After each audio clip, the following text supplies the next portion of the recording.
You've been lied to. Not by Voldemort, by translation. What if I told you that most fans don't actually understand the difference between a charm, a jinx, and a curse? That some of the funniest spells in the wizarding world are actually dark magic in disguise, or that even J.K. Rowling herself bent the rules of magic on purpose? In this video, we're going to break the wand wide open.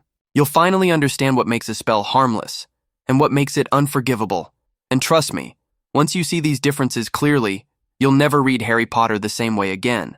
Let's start with the basics, the magical building blocks of the wizarding world. A spell, in its most stripped-down form, is any piece of magic that's actively cast. It's the umbrella term under which all the other cool, dangerous, and sometimes ridiculous types of magic fall. Think of it like this. If magic were pizza, a spell is the dough. Everything else from charms to curses is just different toppings. And yes, even the pineapple of magic, looking at you, hiccup jinx, counts. Now, here's the fun part. Most people toss around the word spell without realizing it's the Swiss Army knife of magical terms. Every enchantment, hex, curse, or even mild magical annoyance, technically still a spell. When Ron tried to turn Scabbers yellow in Sorcerer's Stone, that was a spell. It failed spectacularly, of course, but the attempt counts. The spell is the action. The category depends on intent and effect. What really blows Muggle minds is how flexible this term is. You could whisper Lumos to light your wand or bellow Avada Kedavra and drop someone on the spot. Both are spells, even if one's more of a party trick and the other's, well, a war crime. It's not the syllables that define a spell's nature. It's how it's used. That's where things start branching out into types that are way more specific. And that's where wizards get picky. Once you dive deeper, you start hearing folks debate over what's a charm versus a jinx versus a hex, like it's a magical TED Talk. Even Hermione had her moments of correcting people mid-duel, and let's be honest, she was right most of the time. But Rowling didn't make things easier. She herself admits she used spell sometimes just because it sounded better. Classic move. So, now that we've laid down the groundwork, and you know a spell is the core of everything, from silly tricks to soul-shattering sorcery, it's time we dig into one of the most misunderstood branches of the magical tree, the kind of spell that modifies reality without actually changing it. Sounds contradictory? Just wait. Here's where things start to get fun. Enchantments. Unlike some flashy spells that turn cups into rats or humans into ferrets, poor Malfoy, honestly, enchantments are more subtle. They don't change the object's essence, they just enhance it. Think of it like adding Wi-Fi to a broomstick. It's still a broom, just one that can now fly you across the countryside without a single sweep. One of the best examples? The Ford Anglia. That car didn't become anything else. It just got magical upgrades like flying capabilities and a weird sense of loyalty. That's the magic of enchantments. They whisper to reality instead of screaming at it. Another good one? The Feather Light Charm. Your backpack still looks like it weighs a ton, but now it feels like carrying a marshmallow. Pure wizard genius. Enchantment is also the category where creativity really shines. Want your teacup to waltz across the table? Enchant it. Want your tent to feel like a 4-bedroom apartment inside? Enchant it. It's like magical IKEA. Everything's enhanced, nothing's redefined. And unlike Transfiguration, which involves risk and precision, enchantments are a lot more forgiving, which is why even kids start learning them early. It's important to know this line between changing something and simply modifying it.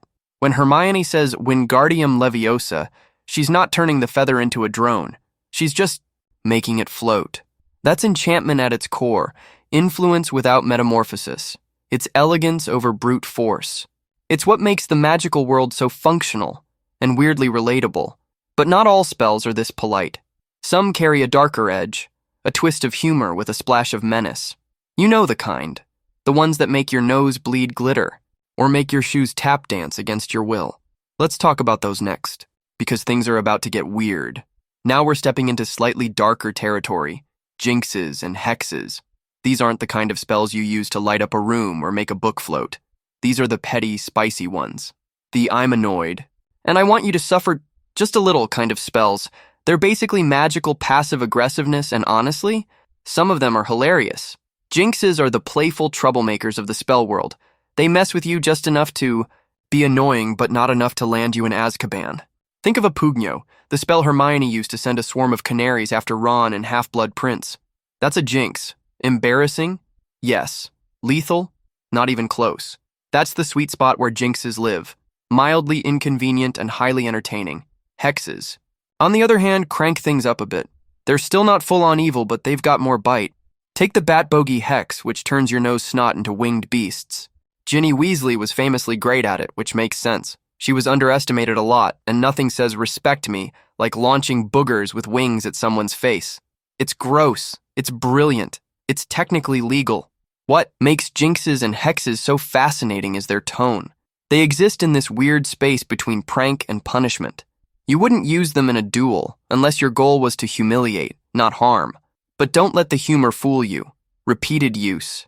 Strong intent or certain emotional spikes can tip them into dangerous territory. They're like magical sarcasm. Fun when light, brutal when sharp. And just like that, we start to feel the edge of something darker. Because for every joke spell and harmless hex, there's a whole world of magic that isn't funny. Not even a little bit. Some spells don't play games, don't care for laughs, and absolutely don't come with a just kidding clause. Next up, the ones you never want cast at you, or by you. All right, no more joking around. Now we're talking. Curses, the heavyweight division of the magical world. These spells aren't about teasing or modifying, they're designed to dominate, hurt, or destroy. And unlike hexes or jinxes, curses have one goal: long-term damage. No glitter, no giggles, just raw magical violence. The worst of the worst? The Unforgivable Curses. Avada Kedavra, Cruciatus, and Imperius. These aren't just powerful, they're morally radioactive. Avada Kedavra kills instantly with no defense.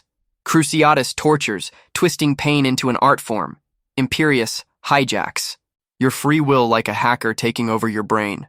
As Mad-Eye Moody said in Goblet of Fire, you need to mean them. And that's the terrifying part. Intention fuels the magic. There's no wand shield for these. No clever counterspell.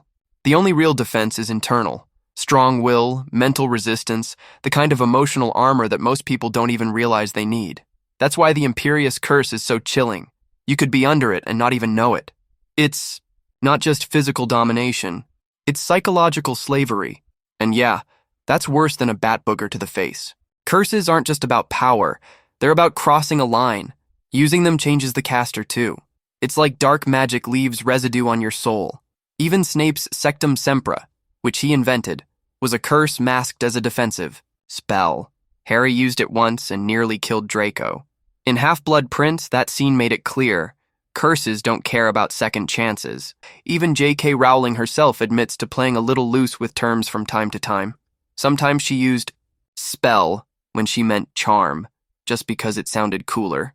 So, if the author is bending her own rules for style points, what are the real definitions? Well, let's go straight to the source. Let's be real. If anyone gets to make the rules about magic, it's the woman who created it. J.K. Rowling didn't just invent spells, she built an entire vocabulary around them. And she didn't stop at the books. On her old site, yes, that clunky Flash website, she laid out her own definitions for charms, hexes, jinxes, and curses, but even there, things weren't carved in stone. They were fluid, intentionally. According to Rowling, a spell is the broad category, and no surprise there. But when it comes to defining charms, she says they're spells that add properties to an object or individual without changing its inherent nature. That's your dancing cups and flying cars. Hexes and jinxes? She describes them as dark, spells with minor to moderate effects. And curses? Those are the worst kinds of dark magic, meant to do serious harm. Simple, right? Well, not exactly. Because here's the catch. Even Rowling sometimes broke her own rules. In Goblet of Fire, Hermione talks about spells she clearly means as charms, but she still calls them spells. Why? Probably because spell rolls off the tongue easier in conversation. That's the thing. Even in a structured magical system, language is shaped by rhythm, character voice, and emotional impact. Writers bend their rules all the time when it just feels right. And honestly, that's kind of beautiful. Magic isn't math. It's more like music. There are rules, sure, but the best pieces come from knowing when to bend them. Rowling's definitions give us a framework, but they're not rigid dogma. They're more like guidelines from a very cheeky professor who's willing to let things slide if the vibe is good. That's why spell became the default. It just sounds magical. But let's not just take her word for it. If we really want to understand the different spell types, we need examples. Real ones. The kind that light wands, launch boogers, and slice through skin. The kind that make this world feel alive and dangerous. Sometimes, all the definitions in the world don't land until you see a spell in action. You can explain the theory of a charm or curse all day, but one good example? Boom, it clicks. That's why Dumbledore didn't just lecture, he demonstrated. Magic is lived, not memorized. So let's bring these spells to life with a few that you probably remember vividly or wish you could forget. Take the Patronus charm. It's a textbook example of an enchantment, a pure protective spell fueled by happy memories. Not only does it not transform anything, it creates something entirely new, a guardian of light. Harry's stag Patronus in Prisoner of Azkaban literally chased away dozens of Dementors. That wasn't just a spell, it was emotional firepower. Beautiful, elegant, and undeniably powerful. Then we've got the Bat Bogey Hex. Classic Hex. Inventive, disgusting, and deeply satisfying. Ginny used it on Zacharias Smith, and it turned his nasal mucus into aggressive flying creatures. Not fatal, but definitely humiliating. It's aggressive, it's creative, and it says, "Don't mess with me," in a language the victim won't forget. This is what separates hexes from silly jinxes. Intent, intensity, and gross-out factor.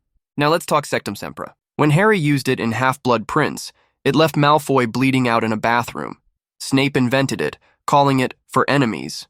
And yeah, he meant that. It slices the target as if by invisible blades. That's a curse through and through. Beautiful in execution, terrifying in impact, and soaked in the moral weight of using it. Even Harry was horrified when he saw what it could do. These spells paint the system with blood, light, humor, and heartbreak. They don't just teach us what the categories mean, they show us what's at stake. But even beyond what a spell does, there's another twist that changes how it behaves, and it's all about how long you're paying attention. Not all spells are built the same. Some are fire and forget, while others demand your full attention like a needy cat. That's the difference between static and dynamic spells. A static spell does its job and walks away. Cast it once, and boom, it sticks. A dynamic spell, though, that one needs you to stay plugged in. It's like holding down the gas pedal or keeping your eyes locked during a staring contest. Take Lumos, for instance. One flick of the wand and light appears. Done. You don't need to concentrate on it while walking through the Forbidden Forest. It stays on like a flashlight until you cancel it. That's static. No emotional labor involved. But then you've got something like Reparo. If you're fixing something complex, your focus has to be sharp.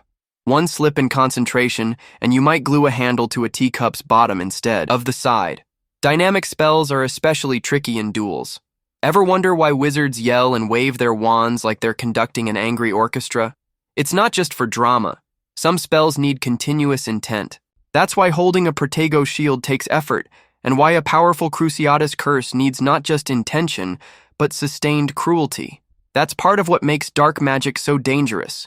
You have to stay locked into your worst self. This distinction also plays into magical stamina. Wizards don't just run out of spells like a video game mana bar, they burn out mentally. Holding too many dynamic spells in sequence can fry your concentration. That's why even seasoned duelists can't just spam powerful magic nonstop. You need precision, control, and awareness of when to let go, or risk magical backfire that hits you instead.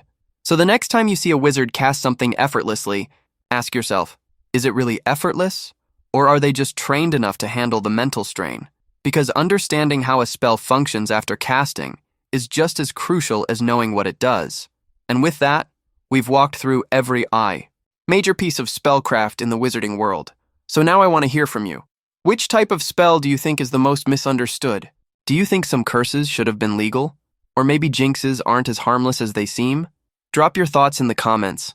I read all of them, and trust me, the debates on this topic get wild.